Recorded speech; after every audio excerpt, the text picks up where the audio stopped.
So Tyler Herro joins us now. Do you get tired of people playing this kind of music around you? Oh, you just saw the Army video. Yes.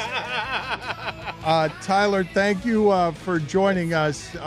Can you explain to us how it is that you're feeling these days? You could not have expected everything that we're seeing. Nobody expected everything we're seeing.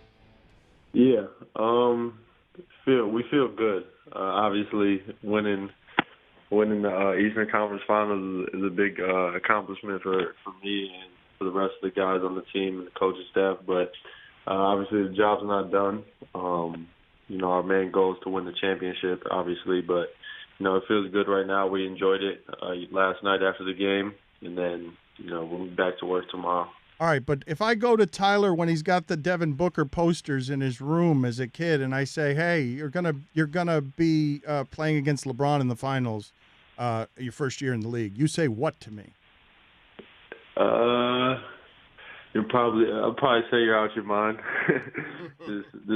just because obviously, I know how hard it is, and Coach Spro's been just reiterating that to us every game, every day, that it's not easy to get to where we are. So to not take anything for granted, but it's just crazy to be here and playing LeBron in a couple of days for a world championship.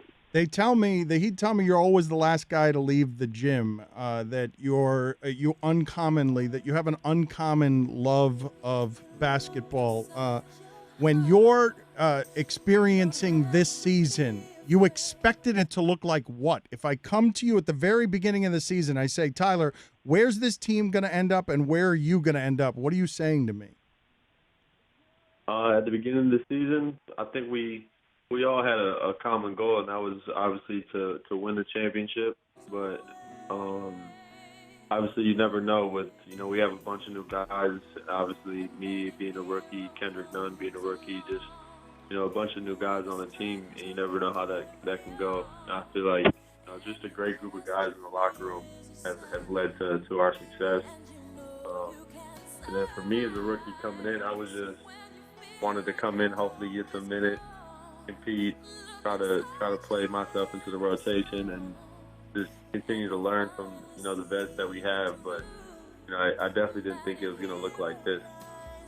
Tyler, how do you feel about the music playing underneath here? Like, it's are you beautiful. annoyed by it? Why would it be nothing annoys this kid? What's annoying about that? I don't think he knows who this is singing. He's unflappable. Do you know who this is singing? You're not old enough to know who this is singing, are you? No clue. We could play this game. Yeah, he's very young. So how does this work with you, Tyler? Like, you get carded, right? You're not allowed in bars. You go to a bar, you're going to get carded, correct? Yeah, for sure. Not allowed to drink.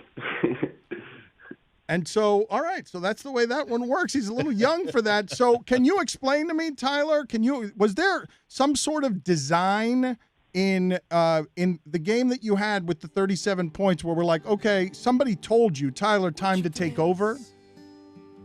Not really. No, just the feel and the momentum throughout the game.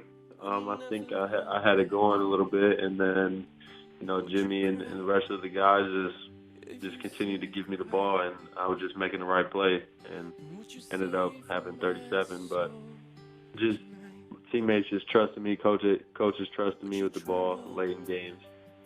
It's just big for me. Were you underestimated much as a basketball player as the white kid? Yeah, definitely. That was pretty much my whole life. Everywhere I went, everywhere I go, whether it was tournaments or national camps with big time players through middle school, high school. That's just how it is, though. Is that where the fearlessness comes from being in that fire, or does it come from somewhere else? I would definitely credit it to that. Just like you said, being in that fire and having to make it out every time, and just going up against anybody and not backing down. I think that's where that comes from. Can you tell me about the way that Jimmy Butler treated you at the beginning? at the very beginning, because you guys seem to have an unusual, unique relationship. Yeah. Well, when we first met, he flew me to Chicago, and we ended up working out for like a week in Chicago together. And then we flew to Miami together, and that's when we started like our 5-on-5 stuff with the team. And the first day they made me guard Jimmy the whole practice. And he guarded me, and I guarded him the whole practice. They kind of just threw me in that fire, and I didn't back down, obviously. And he respected it. I got his respect from it, and then just the rest of the guys seen that I wasn't going to back down, but I'm still going to listen and still try to learn as much as I can from the vets that we have. Tyler Herro with us here on ESPN Radio. Tyler, has anyone told Pat he's wearing the mask upside down? Has anyone? I don't think anyone's. I haven't even really been able to talk to Pat because he's not allowed to come down. But I did not realize he was wearing his mask upside down. Yes, he's been wearing his mask upside down. But Tyler, you can tell him now. Like, you're the guy. Well, you should be the guy. They're not having any interaction. He just told pick you. up the phone. Are you aware of how your jersey sold the night you scored 37 points? Someone told me that it sold pretty well after the game. So, yeah, I can't imagine what that's like for you in terms of your dreams coming true, Tyler. It's all happening for you. Like, you've dreamt about this since when?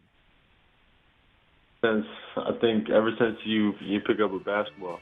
I think every kid dreams of playing in the highest level possible, playing in games like last night, playing in the finals.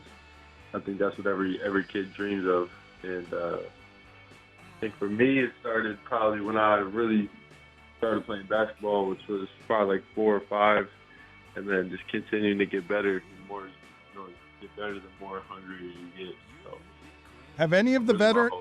Excuse me. Have any of the veterans? Tyler Herro with us on ESPN Radio. Have any of the veterans bought you, given you wardrobe help? Say it again. Sorry. Have any of the veterans on the team given you wardrobe help? I don't think you can hear me over the sound of the music. I don't. No, they haven't. They haven't gave me any help. No. Okay, so but nobody's buying suits for you, is what I'm saying. Sometimes the rookies get some aid in that regard. Oh yeah, actually, Udonis OG Haslam bought me a couple of guys' suits back when we were in LA earlier in the season. Tyler, if I ask you to go back to Wednesday night, Game 4 against the Celtics, the big night where you had 37 points, 6 rebounds, 3 assists, when you're going like that, when a shooter's going like that, can you articulate to us in the audience what that feels like when you're in it? I really don't feel anything. I don't think anything. I'm just playing out there with no conscience, just letting the game come to me in the flow of the game and the pace of the game, and just trying to, like I said, you don't really feel anything, so just trying to make the right play and the right reads every time down. Do you feel anything when Jaylen Brown strips you and you look very frustrated on the court last night and it looked like it might be slipping away, but then you guys pulled it back from him? Yeah, you definitely feel that a little bit different. Can you tell us, Paul Pierce says he can't call you bucket. He can't call you bucket because someone who averages 11 points a game, he can't call you bucket. You got anything to say to Paul Pierce? I average more than 11, first of all. I think I just averaged about 20 in the Eastern Conference Finals. Attaboy.